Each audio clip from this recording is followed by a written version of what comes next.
সারা দেশের সাংবাদিক বন্ধুরা একত্রিত হয়ে এর জোর প্রতিবাদই শুধু নয়, আমরা এখানে যারা মানববন্ধনে দাঁড়িয়েছি অনেকের নামে মামলা আছে, আমার নামেও মামলা এখনো বিদ্যমান। বেশ কয়েকজন গণমাধ্যম কর্মীর উপরে সন্ত্রাসী হামলা হয়েছে, তারা হামলার শিকার হয়েছেন। আমরা দেশের জন্য কাজ করি, মানুষের জন্য কাজ করি। দল সংগঠন বা খারাপ কোনো মানসিকতা নিয়ে আমাদের এই সাংবাদিকদের পেছনে লেগে থাকে। এই সাংবাদিকদের শুধু তারা হাতে মারে না, তারা মানসিকভাবে নানানভাবে অপমান করে। আপনারা নিশ্চয় অবগত আছেন যে 2-3 দিন আগে ঢাকায় বৈশাখী টেলিভিশন ও জনবাণী পত্রিকার সাংবাদিকদের উপর দুর্বৃত্তরা হামলা করেছে।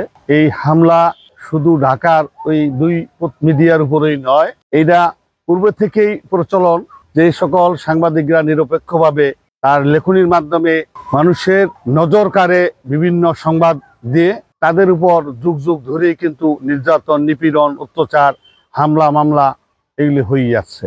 আমরা এখানে যারা মানববন্ধনে দাঁড়িয়েছি অনেকের নামে মামলা আছে, আমার নামেও মামলা এখনো বিদ্যমান শরীয়তপুরে আছে।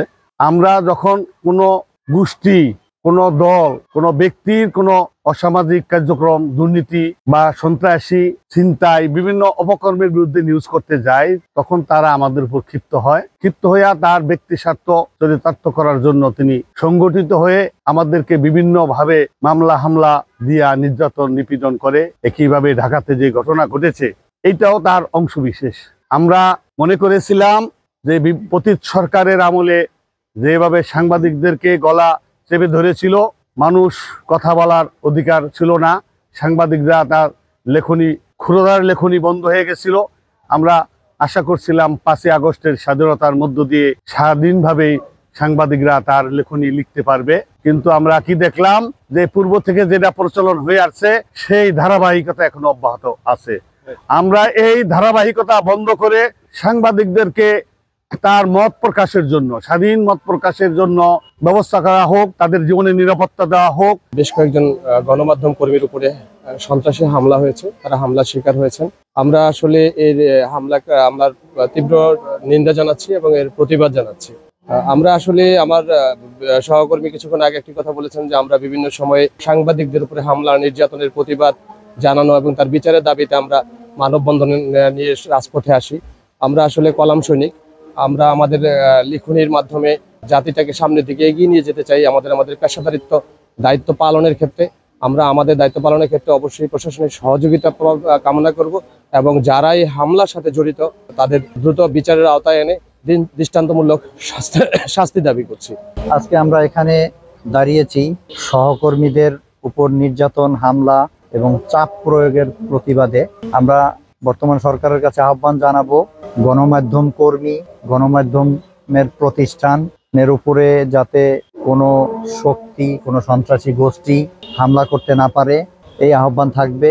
এবং আমরা যারা সংবাদ মাধ্যমে কাজ করি, মাঠে ঘাটে, আমরা দেশের জন্য কাজ করি, মানুষের জন্য কাজ করি, আমরা যাতে নিরাপদে কাজ করতে পারি সেই পরিবেশ সৃষ্টি করার জন্য আমি সরকারের কাছে আহ্বান জানাবো। বাংলাদেশে এখন যেভাবে গণমাধ্যম কর্মীদের চাকরিচ্যুতি, গণমাধ্যম কার্যালয়ে হামলা, বন্ধের চাপ, সংবাদ মাধ্যমের কর্মীদের উপরে যেভাবে চাপ সৃষ্টি করা হচ্ছে, এটা কোনো গণতান্ত্রিক রাষ্ট্রের জন্য ভালো নয় এবং কোনো গণতান্ত্রিক রাষ্ট্রের নাগরিক হিসেবেও কেউ এই কার্যক্রম সমর্থন করবে না। আমি এ সকল কার্যক্রম যাতে বন্ধ হয় এবং সরকার যাতে সংবাদ মাধ্যম এবং সংবাদ মাধ্যমে নিয়োজিত কর্মীদের নিরাপত্তা দিতে পারে সেই পরিবেশ সৃষ্টি করে, সেই আহ্বান জানাবো। বা কলম লেখনীকে সাংবাদিকদের থামিয়ে রাখার জন্য বিভিন্ন সময় আমরা দেখেছি যে বিভিন্ন দল সংগঠন বা খারাপ কোনো মানসিকতা নিয়ে আমাদের এই সাংবাদিকদের পেছনে লেগে থাকে, তাদের উপরে নির্যাতন করে, তাদেরকে অত্যাচার করে এবং আমরাও বিভিন্ন সময়ে এইভাবে আমরা দাঁড়িয়ে এই মানববন্ধন করি সেই বিচারের দাবিতে। আজকেও আমরা সেই একই কারণে দাঁড়িয়েছি। আপনারা জানেন আমাদের কি ঘটনা ঘটেছে, সেই ঘটনায় যারা এই ঘটনার সাথে জড়িত এবং যারা এই ঘটনা ঘটিয়েছে তাদের আমরা দৃষ্টান্তমূলক শাস্তি চাই।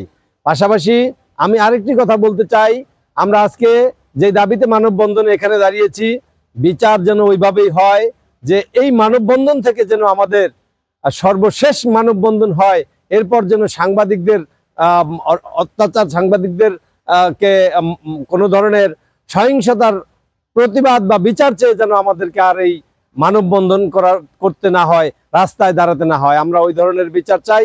আগামীতেও যেন কোনো সাংবাদিকরা কোনোভাবেই নির্যাতিত নিপীড়নের শিকার না হয়, সেই দাবি করছে এই মানববন্ধন থেকে। আসলে আজকে যে উদ্দেশ্যে আমরা এখানে একত্রিত হয়েছি, এই জেলা প্রশাসনের কার্যালয়ের সামনে থেকে আমরা আমাদের দাবি এবং আমরা যে প্রতিবাদ নিয়ে এখানে উপস্থিত হয়েছি, আমাদের এই কথা যেন কেন্দ্র পর্যন্ত অর্থাৎ সরকারি ঊর্ধ্বতন পর্যন্ত এই দাবি যেন পৌঁছে এবং এই দাবি যেন আদায় হয়, সেইটা আমরা দাবি করছি আমাদের আজকের এই সাংবাদিকদের এই মানববন্ধন এখান থেকে। সুতরাং আগামীতে যদি এমন কোনো অবস্থা সৃষ্টি হয়, তাহলে সারা দেশের সাংবাদিক বন্ধুরা একত্রিত হয়ে এর জোর প্রতিবাদই শুধু নয়, দাবি পূরণ করে ছাড়বে। আমরা শরীয়তপুরের পক্ষ থেকে এই দাবি জানাচ্ছি। আগামীতে আমরা সকলেই একত্রিত হয়ে আমাদের কাজকে, আমাদের পেশাকে সামনের দিকে এগিয়ে নিতে পারি। এই সাংবাদিকদের শুধু তারা হাতে মারে না, তারা মানসিকভাবে নানানভাবে অপমান করে।